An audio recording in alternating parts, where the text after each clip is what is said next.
have hired somebody. Ideally, you would have liked to have talked to them as soon as possible. What if they had though? Like what if Patriots already hired their coach? Chicago already hired their coach. The Jets, we know they interviewed 150 people. Shout out to the 33rd team putting that list together. Hey, Smart. This person's been around football before, potentially could coach.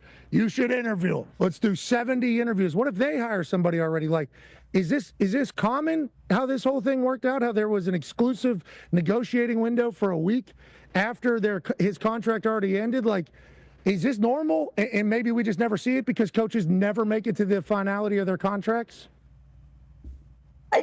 It's a little unusual. You haven't seen too many situations like that.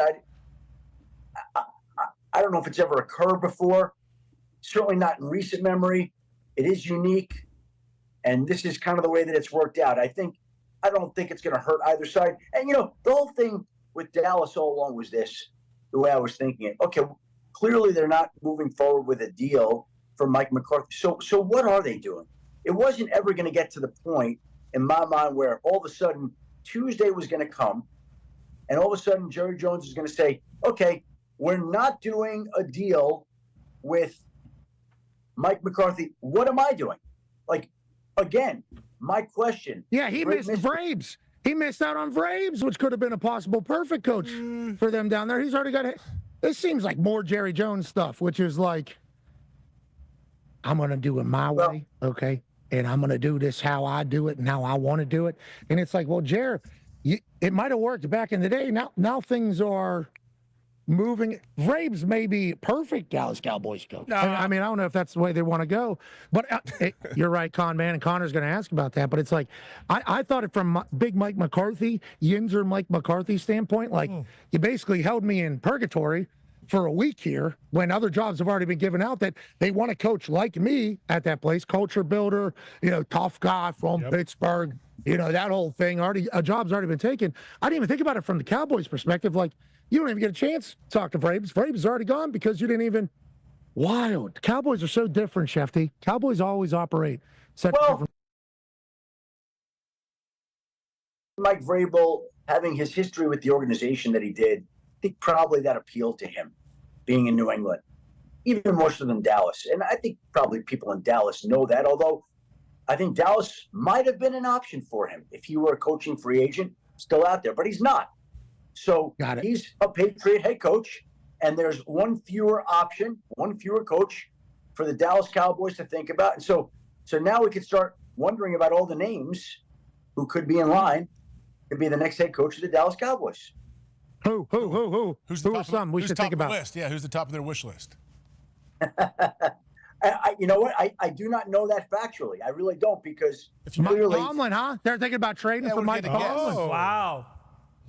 Bill Belichick? I don't see the Steelers trading Mike Tomlin. I just don't see it. I don't see it. Now, again, things can always change, but I don't see them being interested in trading Mike Tomlin, no matter who calls them and who checks in to see whether or not he's available. Okay. Well, that's just Jerry Jones doing hiring here, right? Not Steven or anybody? Well, it's Jerry's organization, and obviously Steven assists him, and we'll see what they decide to do. But this is going to be a fascinating hire, because now also, by the way, you missed out on the window to talk to some of these coaches, like Ben Johnson and Aaron Glenn. If you want to talk to them, you can't do that now. I'm so confused by it all, but hey, that's Cowboys, isn't it? And the thing about the Cowboys is the way they're run is because they want to work with their family. When they're laying down on their deathbed, they're not wishing to see a couple more sons come up. They're thinking, I did the right way with my family. You should be listening to this too over here, Slappy. All right. I'll see you guys later. Jerry Jones needs to get into acting full-time and let his family maybe run his team.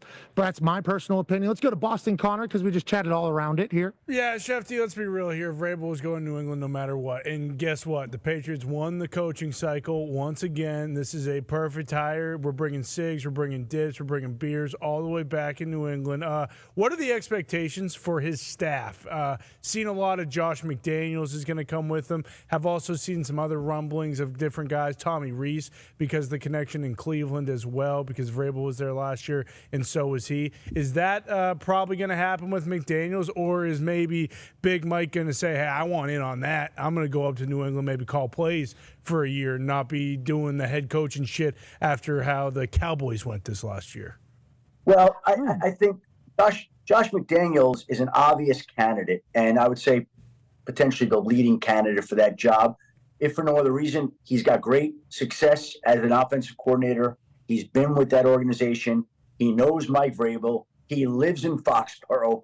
The Raiders still owe him 3 more years of money. Like, it's so logical, but there is a process that you have to go through before you can hire a coordinator. But look, Josh McDaniels is as obvious a choice for Mike Vrabel's offensive coordinator as Vrabel was for the Patriots head coach. So we'll see how that turns out in the end, but would it be a surprise if Josh McDaniels is the offensive coordinator there? No, that would not be a surprise in the end once they go through the process. Putting the band back together potentially up there in New England. I know Boston Connor and all the rest of the Revolution region are going to be excited, especially with Drake May being as great, seemingly, as he looked his rookie year. Congrats to the Braves. Proud of you, bud. Hell After yeah, you're Braves. back in the NFL as a head coach. And it's going to be good to see him have to put a half a tin in his mouth to go coach the Patriots up there in Foxborough. It's going to bring back the mystique. He needs to do the half spat right there. He wouldn't do the full spat because of a shoe deal. This guy knows business, has known business for a long time. Love everything he's about. Offensive player, head coach, position coach. Vrabel's been there, done that. As an Ohio guy, done good. Can't wait to see what the Patriots become yet again. And, everybody in Indianapolis and Pittsburgh, no fly zone, Vrabel says there. Everybody in Indianapolis and Pittsburgh and Baltimore and the cities that had rivalries against the New England Patriots. I'm not saying the Patriots felt like they were rivalries the other directions, all these cities, but all these cities that hated the New England Patriots for all those years are like, great. Now they're back. I think that's just the common belief, is that Vrabel's going to lead them right back to the promised land, AJ. Oh, no question. I wonder how Schefter thinks with this whole Mike McCarthy situation, though. Schefter, I want to get back to it real quickly. This Bears job, do you think he's the leading candidate for that Bears job? I think Mike McCarthy is going to be a strong candidate in Chicago and New Orleans, both. And that has implications on other teams as well, because to me, Aaron Glenn and Ben Johnson are getting jobs in this particular cycle. Both of them are going to be head coaches if that's what they ultimately decide to do in the end. And Aaron Glenn is in play in a number of places, but most notably New Orleans and the Jets.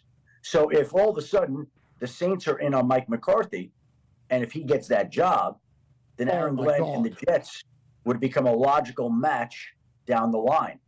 Ben Johnson's going to get a job here, whether that's in Jacksonville or Chicago or the Raiders, but he's going to get a job too. So we'll see how that one works out. Mike McCarthy now gets put into this mix, and he'll be in play in Chicago and New Orleans. So again, you're going through all this and waiting to see how it turns out, but that's how some of this is shaping up at this point. But again, back to the Cowboys. I said to you, Aaron Glenn, Ben Johnson, they're getting jobs. If the Dallas Cowboys wanted to talk to them right now, they cannot talk to them until their season is over. They can't. You can't. You missed the window. They missed the window. AJ, I'm happy you didn't want to give Vrabel a thought at all there during that conversation. I'm happy we also went back. Happy you went back and clarified some things on the big Mike McCarthy, job search, because boy, if you wouldn't have said that, and then Schefter wouldn't have hammered home the Saints opportunity. Can you think about Big Mike down there on Bourbon Street? That's really what I was thinking. He was on staff before, so he'd be coming back like he was there before. Oh my God! What are those cakes down there that they eat? What are those French? Beignets. Baby. Yep. Oh my! Big Mike McCarthy in New Orleans would be awesome. I just thought of that now. He'd be so hot. Oh my! It would be so hot. He'd be Brian Kelly's face all the time as he yins her down in Louisiana. But we're excited to see where Mike McCarthy ends up at. Let's go back to some player stuff. D-Butch has a question for you. Let's go to Baltimore. Obviously, a big divisional matchup coming up. Well, y'all, the winds are shifting in Dallas. The Dallas Cowboys are reportedly heading into a future without head coach Mike McCarthy after contract talks hit a dead end. And let me tell you, this ain't just a whisper floating through Texas. It's a full-blown storm. After wobbling on McCarthy's spot for a while, Jerry Jones and the front office seem ready to move on. But here's the kicker. McCarthy didn't just sit idle. Word has it he got mighty frustrated with how these so-called negotiations were handled, or lack thereof.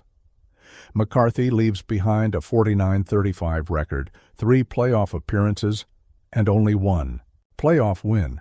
Sure, that's not exactly a Texas-sized success, but let's not forget the 2024 season was riddled with injuries to big names like Dak Prescott and Micah Parsons.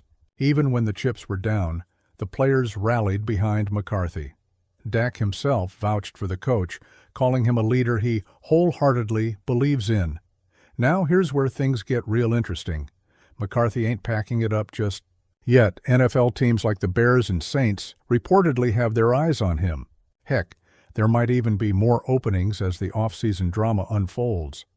But can McCarthy turn things around somewhere else, or has his Lone Star luck run dry?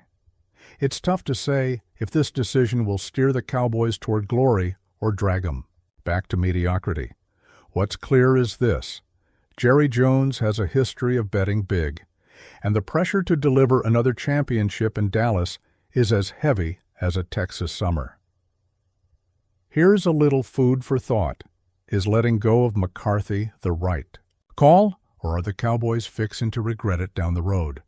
Let us know what y'all think below.